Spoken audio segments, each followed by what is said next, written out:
Hello, America. I'm Wesleyan Hardy. And I'm Anne-Marie Lambert. And we are the news anchors from the Media Technology class here in the Center of Media Arts, Design, and Production. Here are some news stories created in the broadcasting class here at River Bluff. Currently, there has been some confusion about where you can and cannot hang out in the hallways. Here is Grant Nicholson and Chris Gant to bring you the story. River Bluff is a great school, but some students are creating problems for it. An example of this would be the loitering in B Hall. B Hall is a concern. I don't know if y'all have seen lately, it's gotten better. Every school I've ever been at has what we call a commons area. So I think about it like the intersection of two major interstates. Students need to be aware that everybody on campus at some part of their day will have to transfer through B-wing entrance. It's an area where people frequent. They have to kind of cross B to get to Main Street, to get to the Gator Way and go down to C and D. My encouragement would be, we encourage you, there's furniture in many different places in the school with which to sit and have conversation with students. We need to keep the B entrance area, both lower and upper, free from anyone standing so that all the students that are moving from academic wings to Main Street onto F and G can find their way easily. Many of you have already begun doing that, and I really appreciate it. But we want to keep that B entrance very clear. And students who are still doing that, they can expect to get a loitering violation and an after-school detention. We don't want to do that. We've asked nicely, we've encouraged, but the ones who are still sitting there doing that, they can expect a consequence. There were also ideas given about what people think students could do to make River Bluff a better place. When students are in spaces that are expected to be quiet, that they're courteous with that. Whenever students are having snacks or eating in classrooms or in corridor areas, that they remember our motto of leave no trace and find the nearest receptacle and put their trash there. We all come from, everybody's got a story, everybody's different backgrounds. I think just taking care of each other. But more importantly, I think for students at River Bluff, that positive culture can be seen in their interactions with one another. So finding ways to be positive with one another, encouraging comments, and motivating statements, I think will go a long way. But, getting to know each other, accepting one another, and helping each other out. Say hi. Are you lonely? No, not really. I'm just saying for other students. This has been Chris Gant and Grant Nicholson reporting from Gator Eye News. Thank you, Chris and Grant, for that information. And remember, students, not to crowd in the hallways during class changes.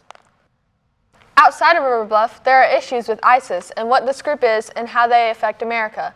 Madison Brinkerhoff and Caitlin Burke with your story.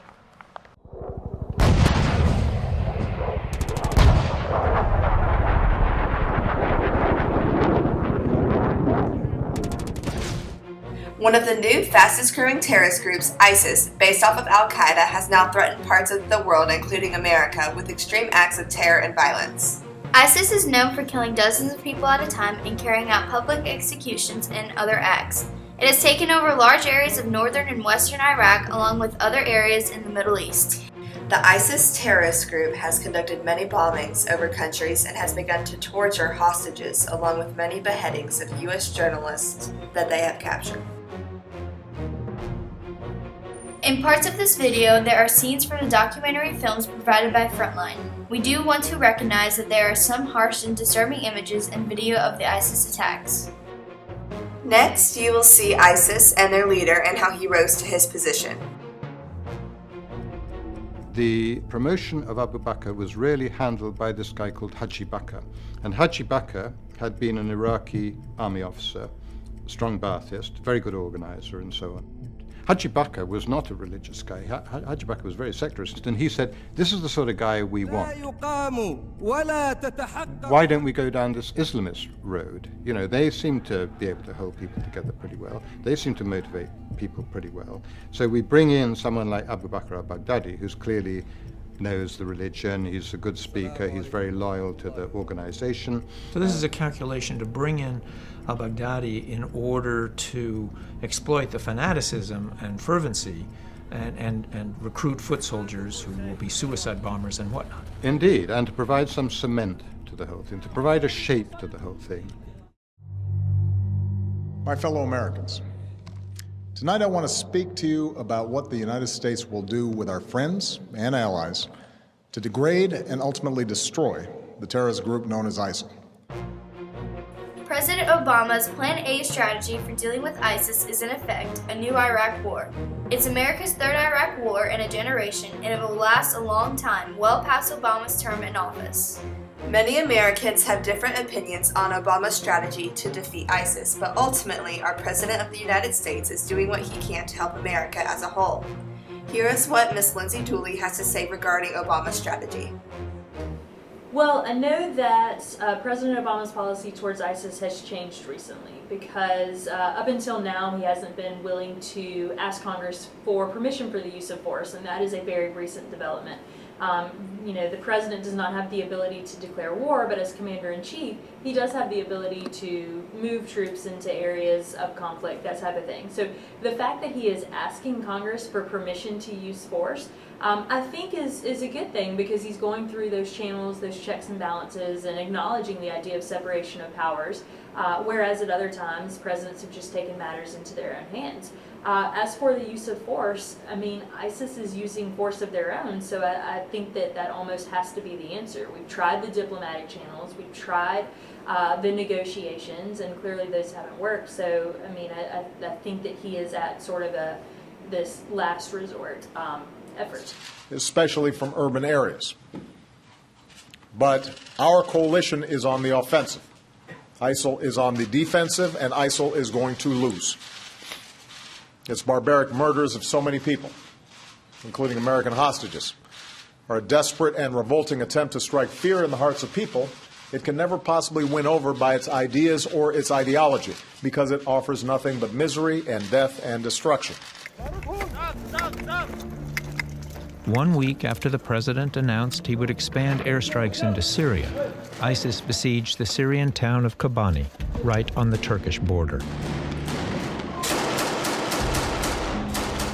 The U.S. is trying to coordinate military help from over 20 countries.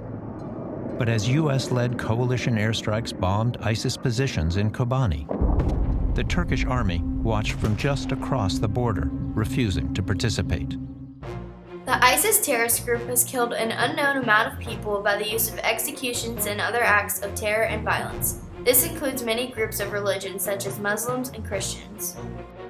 ISIS is progressively getting more and more violent as each day passes. Many countries around the world are trying to end this group and also put an end to the violence. That means I will not hesitate to take action against ISIL in Syria as well as Iraq. This is a core principle of my presidency. If you threaten America, you will find no safe haven.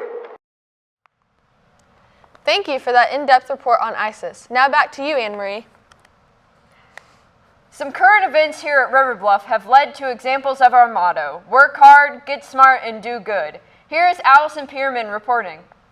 Hey guys, this is Allison Pierman, and I'm here to tell you guys about what RB has been doing this past month to bring up school spirit and exercise the do good part of our motto. One of the big things that we've done this past few weeks is River Bluff's first ever lip dub. And here's an interview with Miss Esposito telling you all of the details.